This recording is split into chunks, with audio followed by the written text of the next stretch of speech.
मेरे प्यारे दोस्तों, मैं आप सभी को आपका अपना YouTube channel Arvind GS competitive class में एक बार फिर से स्वागत करता हूं।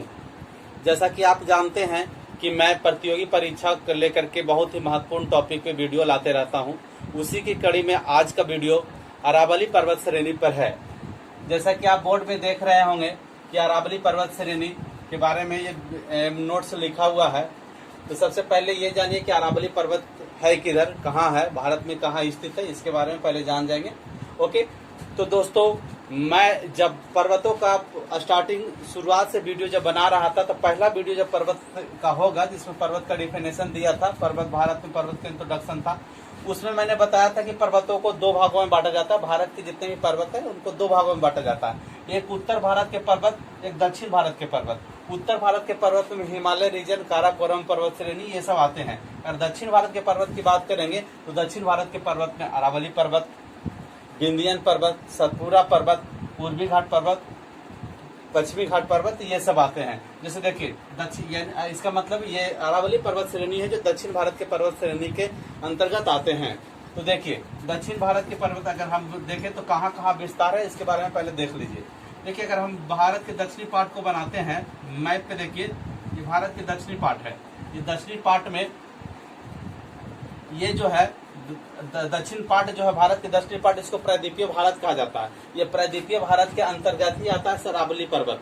अरावली पर्वत प्रायद्वीपीय भारत के अंतर्गत आता है। ओके, तो ये देखिए कहाँ है, तो अरावली पर्वत के आप देखेंगे दक्षिण भारत के मैप में, तो दक्षिण भारत के मैप में कुछ पर्वत श्रेणियां हैं, उसको पहले एक बार देख लेंगे, उसके बाद हम बारी बारी से सब पढ़ेंगे। जिसमें पहला पढ़ेंगे अरावली पर्वत, उसके बाद विंध्याचल पर्वत, फिर सतपुड़ा पर्वत, उसके बाद और सारे पर्वतों के बारे में देखेंगे, पढ़ेंगे।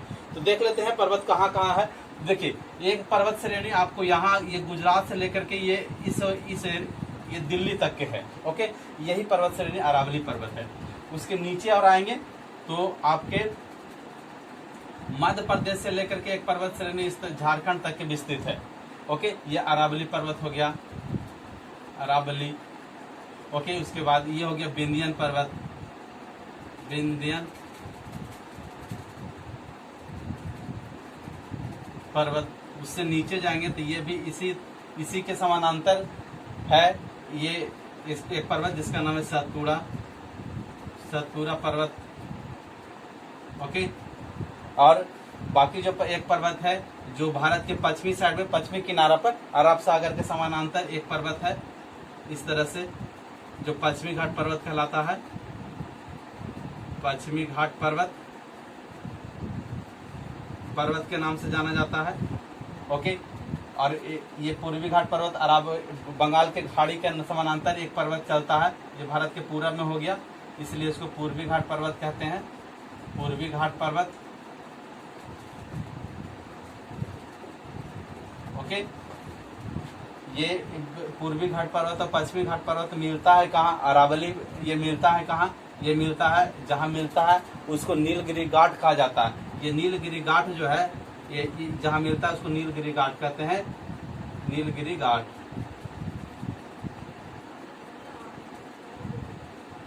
ओके, तो इस तरह से हमने जो दक्षिण भारत के पर्वत के बारे में, दक्षिण भारत के पर्वत कौन कौन है, अरावली पर्वत, विंध्याचल पर्वत, सतपुड़ा पर्वत, पश्चिमी घाट पर्वत, पूर्वी घाट पर्वत। ओके, इन्हीं के बारे में हम लोग बारी बारी से पढ़ेंगे इस श्रृंखला में। ओके, इसमें सबसे पहला पर्वत है अरावली की पर्वत, अरावली पर्वत श्रेणी। इसके बारे में देख रहे होंगे आप, पर हेडिंग में लिखा हुआ है अरावली पर्वत श्रेणी। या अरावली पर्वत श्रेणी के बारे में आज हम लोग पढ़ेंगे। ओके, तो आते हैं हम लोग देखते हैं अरावली पर्वत के बारे में क्या क्या इंपॉर्टेंट फैक्ट है जिससे क्वेश्चन बनते हैं सभी एग्जाम में। आप जिस भी किसी के एग्जाम में बैठिए, एसएससी हो, बैंकिंग हो, रेलवे हो, किसी भी पीसीएस के एग्जाम में बैठिए, अगर राजस्थान पीसीएस अगर बैठ देना चाह रहे हो, आरएसए का एग्जाम देना चाह रहे हो, तो उसमें आपको बहुत इंपॉर्टेंट हो जाता है अरावली पर्वत। ओके, तो देखिए अरावली पर्वत श्रेणी के बारे में अगर हम बात करें तो अरावली पर्वत श्रेणी क्या है, यह अवशिष्ट पर्वत का उदाहरण है। यह पर्वत क्या है, अवशिष्ट पर्वत का उदाहरण है। अवशिष्ट का मतलब ये पर्वत जो है क्षय हो चुका है और इसका अवशेष बचा हुआ है, अर्थात यह जो है सबसे प्राचीन पर्वत है, भारत का सबसे प्राचीनतम पर्वत का उदाहरण है अरावली पर्वत। अगला लाइन में आप पढ़िएगा, यह भारत का सबसे प्राचीनतम पर्वत, प्राचीनतम एवं मोड़दार पर्वत श्रेणी है। ओके, ये भारत का सबसे प्राचीनतम पर्वत एवं मुर्दार पर्वत श्रेणी है। प्राचीनतम कहे तो सबसे प्राचीन, और मुर्दार अगर हिमालय पढ़े होंगे तो उसमें बताया होंगे किस तरह से मुर्दार पर्वत का निर्माण होता है। जब दो प्लेट आपस में टकराते हैं, इस तरह से प्लेट टेक्टोनिक के सिद्धांत में हम लोग बताए थे, ये दो प्लेट है, ये दो प्लेट एक दूसरे से जब टकराएंगे तो कुछ इस तरह से मुड़ जाता है। ओके, इस तरह से पर्वत का निर्माण हो जाता है। तो ये जो पर्वत ऊंचा होता है तो मुड़ करके होता है, इसलिए इसको मुर्दार पर्वत कहते हैं। तो ये मुर्दार पर्वत का ही उदाहरण है। ओके, आगे पढ़ेंगे। इसकी उत्पत्ति कब हुई है? इसकी उत्पत्ति एरोजोइक ईरा में हुआ। एरोजोइक ईरा ये एक ज्योग्राफिकल काल होता है, ये एरोजोइक ईरा, सेनोजोइक ईरा, तो ये एरोजोइक ईरा में हुआ है। ये डायरेक्ट ऐसे ही याद रखिएगा, एरोजोइक ईरा। ओके, या फिर कभी ऐसा लगेगा तो मैं वीडियो बना दूंगा इस पर। ये इतिहास होता है ज्योग्राफी का। ओके, इसमें धारवार क्रम की चट्टानें होती है। अरावली पर्वत में बात करें तो धारवार क्रम की चट्टानें होती है। चट्टानों का अलग अलग क्रम है, धारवार क्रम, कुडप्पा क्रम, इस तरह के चट्टानें होते हैं। तो इसमें याद रखिए धारवार के क्रम के चट्टानें अरावली पर्वत में पाए जाते हैं। विस्तार की बात करें, इसका विस्तार कहाँ है तो गुजरात के हिम्मतनगर से लेकर के जेएनयू के दिल्ली तक है। गुजरात के हिम्मतनगर से जेएनयू के दिल्ली तक के यह विस्तृत है। अब देखेंगे आगे हम डायग्राम भी बनाएंगे, अरावली पर्वत का डायग्राम। उसमें डायग्राम में सारा समझ में आ जाएगा कौन कौन पर्वत कहाँ तक के है। ओके, तो ये गुजरात से लेकर के जेएनयू तक के है। इसे 3 श्रेणी में बांटा जाता है। 3 श्रेणी में कौन कौन श्रेणी? जरगा की श्रेणी, हर्षनाद की श्रेणी, दिल्ली की श्रेणी। ओके, जरगा की श्रेणी कहाँ से कहाँ तक? हिम्मतनगर से लेकर के उदयपुर तक। हिम्मतनगर कहाँ? गुजरात में अहमदाबाद के पास हिम्मतनगर है। यहाँ से यह पर्वत की शुरुआत होता है और कहाँ तक? उदयपुर तक जो पर्वत श्रेणी है, इस पर्वत श्रेणी को जरगा की श्रेणी कहा जाता है। उसके बाद हर्षनाद की श्रेणी उदयपुर से स्टार्ट होता है श्रेणी, और अलवरपुर तक के श्रेणी को हर्षनाद की श्रेणी कहा जाता है। दिल्ली की श्रेणी अलवरपुर से जेएनयू तक। जेएनयू में जानते होंगे कि रायसीना पहाड़ी और बहुत सारे ये सब नाम है। ओके, नेक्स्ट देखिएगा, आगे देखिए माउंट गुरु शिखर। देखिए इस पर्वत श्रेणी का एक चोटी है जिसका नाम है माउंट गुरु शिखर। बहुत सारे और चोटियां हैं लेकिन ज्यादा के बारे में नहीं पूछता, इसके बारे में पूछता है माउंट गुरु शिखर। माउंट गुरु शिखर एक चोटी है जो अरावली पर्वत की ये माउंट गुरु शिखर कहाँ स्थित है? पहले जरगा की श्रेणी में स्थित है। ओके, ये जरगा की श्रेणी में हम डायग्राम बनाएंगे, उसमें सारा समझ में आ जाएगा। जरगा की श्रेणी में स्थित है और जरगा की श्रेणी की अरावली पर्वत श्रेणी की राजस्थान की सर्वोच्च चोटी है। अर्थात गुरु शिखर जो है जरगा की श्रेणी में है तो जरगा की सर्वोच्च चोटी हो गया। यह अरावली पर्वत श्रेणी में अरावली पर्वत की सर्वोच्च चोटी हो गया। ये स्थित कहाँ है? राजस्थान में, तो राजस्थान की भी सर्वोच्च चोटी हो गया। ओके, आगे बढ़ेंगे। ये कहाँ स्थित है? माउंट आबू में। माउंट आबू का नाम सुने होंगे, माउंट आबू में है। माउंट आबू दिलवाड़ा मंदिर, जैन का दिलवाड़ा मंदिर, ब्रह्म कुमारी प्रजापति का ऑफिस, ये आपका मुख्यालय माउंट आबू में ही है। ओके, आगे बढ़ेंगे। जरगा श्रेणी में स्थित नक्की झील है। नक्की झील जरगा श्रेणी में स्थित है और पिछौला झील स्थित है उदयपुर में नक्की झील और पिछौला झील ये जरगा की श्रेणी में स्थित है। आगे बढ़ेंगे। हर्षनाद की श्रेणी की अगर हम बात करें तो हर्षनाद की श्रेणी में अजमेर के नाम सुनने होंगे। अजमेर जो शहर है, अजमेर हर्षनाद की श्रेणी में स्थित है। अजमेर के पास ही एक श्रेणी है। अजमेर के पास जो श्रेणी है उसका नाम है खरनौर की श्रेणी। ओके, और खरनौर की श्रेणी से एक नदी निकलती है जिसका नाम है लूनी नदी। नाम सुने होंगे ये लूनी नदी जो निकलती है, निकल करके थार मरुस्थल में प्रवाहित होती है और थार मरुस्थल में ही बात थार मरुस्थल में वह नदी समाप्त हो जाती है, अंत प्रवाहित हो जाती है, थार मरुस्थल में समाप्त हो जाती है। ओके, आगे बढ़ेंगे तो देखिए अरावली पर्वत श्रेणी स्थित है। कहाँ स्थित है? अरावली पर्वत श्रेणी अरावली पर्वत श्रेणी का स्थिति जैसा है वो थार मरुस्थल के विकास का कारण है। देखिए अरावली पर्वत श्रेणी जो है थार मरुस्थल बनने में मदद करता है। कैसे मदद करता है तो ध्यान दीजिएगा। अगर हम ध्यान दें, भारत के अगर मैप देखेंगे आप, ये भारत के मैप है। ठीक, भारत के मैप में आप देखिएगा थार मरुस्थल है। थार मरुस्थल इस तरह पड़ता है, जो भारत और पाकिस्तान के बॉर्डर इलाका में पड़ता है थार मरुस्थल। और ये इस एरिया में ये है आपका अरावली पर्वत श्रेणी। ठीक, ये क्या कर रहा है, ये लाइन देखिए क्या कर रहा है, अरावली पर्वत की स्थिति के कारण थार मरुस्थल का विकास हुआ है। अरावली पर्वत की स्थिति के कारण थार मरुस्थल का विकास हुआ है। तो अरावली पर्वत है, अरावली पर्वत की स्थिति ये स्थित है, इसके कारण थार मरुस्थल का विकास हुआ। ये कैसे हुआ इसको समझ लीजिए।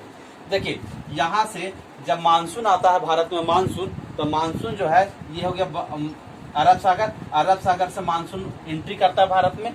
एंट्री करने के बाद ये एक मानसून का एक शाखा जो है ये गुजरात और महाराष्ट्र के आसपास से एंट्री करता है। एंट्री करने के बाद आगे बढ़ता है तो इसको अरावली के पर्वत मिल जाता है। अरावली के पर्वत मिलने से क्या हो जाता है, ये अरावली से इस तरफ नहीं जा पाता, पर्वत के समानांतर ये बहता चला जाता है और ये इस तरफ में वर्षा करवाता है।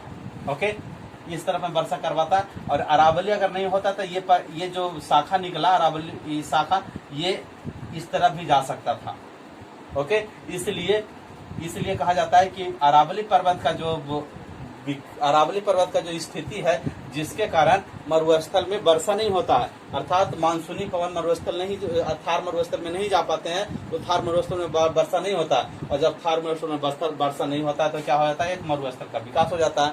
ये तो क्या हो गया कि अरावली की स्थिति के कारण थार मरुस्थल में विकास नहीं हो रहा है। ओके, तो मैं समझता हूँ कि आप ये इस चीज को समझ गए होंगे। नेक्स्ट क्या लाइन है, दर्रा। इस पर्वत श्रेणी में एक दर्रा भी है। दर्रा हम बता चुके हैं, पहले भी अगर वीडियो देखे होंगे हमारे और पर्वतों का वीडियो, तो उसमें बताया है कि अगर ऊंचा श्रेणियां है, श्रेणी समाप्त हो गया, समाप्त होने के बाद फिर कुछ दूर तक ऐसे ही समतल मैदान है, समतल मैदान के बाद फिर वहाँ पर्वत शुरू हो जाता है।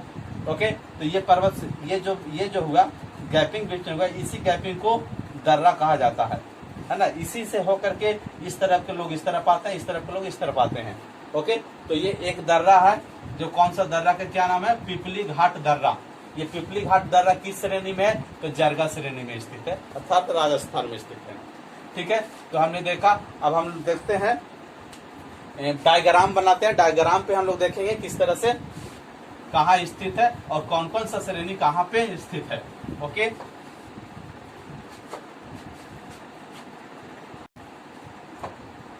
देखिए ये है अरावली पर्वत श्रेणी। अरावली पर्वत श्रेणी कहाँ से कहाँ तक है, ये गुजरात के हिम्मतनगर, अर्थात गुजरात से लेकर के दिल्ली तक। सबसे पहले गुजरात से दिल्ली तक कितना किलोमीटर में, 800 किलोमीटर में विस्तृत है। गुजरात से लेकर के दिल्ली तक 800 किलोमीटर में विस्तृत है। आप ध्यान दीजिएगा कि गुजरात से उदयपुर तक, ध्यान दीजिए, गुजरात से उदयपुर तक जरगा की श्रेणी। ओके, उदयपुर से अलवरपुर तक हर्षनाद की श्रेणी, अलवरपुर से दिल्ली के जेएनयू तक दिल्ली की श्रेणी। ओके, इसमें इंपॉर्टेंट क्या क्या है, याद करने योग्य क्या बात है, इस पर ध्यान में रखना चाहिए और एग्जाम में हमको दिखेगा। तो देखिएगा, ये जरगा की श्रेणी में एक चोटी है, जरगा की श्रेणी में एक चोटी है जिसका नाम है गुरु शिखर। ये गुरु शिखर चोटी है जो जरगा की सबसे ऊंची चोटी है और ये पूरे अरावली पर्वत की सबसे ऊंची चोटी है और ये राजस्थान में स्थित है, इसलिए राजस्थान का भी सबसे ऊंची चोटी है, अर्थात राजस्थान की सबसे ऊंची चोटी गुरु शिखर, माउंट गुरु शिखर। ओके, आगे बढ़ेंगे। उदयपुर, ये हर्षनाथ की श्रेणी में ज्यादा कुछ नहीं है। इसमें से एक जो है अजमेर के पास जो श्रेणी है उसका नाम है खारनेर की श्रेणी, खमनेर की श्रेणी। अजमेर के पास जो श्रेणी है उसका नाम है खमनेर की श्रेणी। वहीं से एक नदी निकलती है, लूनी नदी।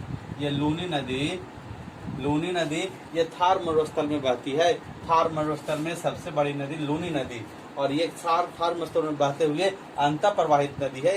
ये आगे जाकर के खुद ब खुद थार मरुस्थल में ही समाप्त हो जाता है, ये किसी सागर में नहीं मिल पाता है। ओके, स्वतः ये समाप्त होने वाली नदी है। ओके, इस तरह से हमने देखा अरावली पर्वत श्रेणी। अरावली पर्वत श्रेणी में कौन कौन सा श्रेणी है, ओके, इसके बारे में हमने जाना। तो ठीक है, आज यहीं तक छोड़ते हैं। उसके बाद हम लोग नेक्स्ट वीडियो आएगा विंध्याचल पर्वत, सतपुरा पर्वत, इस तरह से हम भारत के सभी पर्वतों पर वीडियो बनाएंगे। उसके बाद नदी में आएंगे, भारत के नदियां, कौन कौन सी नदी कहाँ से गुजरा है, किस किस राज से गया है, उसमें क्या इंपॉर्टेंट है, याद करने योग्य बात है जो आपके कंपटीशन में मदद करेगा। तो इसके बारे में हम लोग देखेंगे। ओके, अभी यहीं तक इसको छोड़ते हैं और आप लोग भी इसको बढ़िया से पढ़िए और किसी किताब में पढ़िए। आप लोग जहाँ से भी मटेरियल मिल सके पढ़िए और मेहनत कीजिए। जितना मेहनत कीजिएगा, जितना ज़्यादा मेहनत कीजिएगा उतना जल्दी आप सफल होइएगा। ओके, चलिए, जो हर एक वीडियो के अंत में मैं कहता हूँ कि चलते चलते याद रखिएगा, हमारे चैनल को सब्सक्राइब कीजिए। जो भी इस चैनल पे नया है वो चैनल को सब्सक्राइब कीजिए। अगर वीडियो पसंद हो तो लाइक कीजिए, शेयर भी कीजिए अपने दोस्तों को और कमेंट कीजिए। कमेंट करके बताइए कि कैसा लगा आपको वीडियो, इसमें क्या और ऐड किया जाना चाहिए। चलिए, बहुत बहुत धन्यवाद पूरा वीडियो देखने के लिए। जय हिंद। सब स्वस्थ रहें, स्टे हेल्दी। Thank you.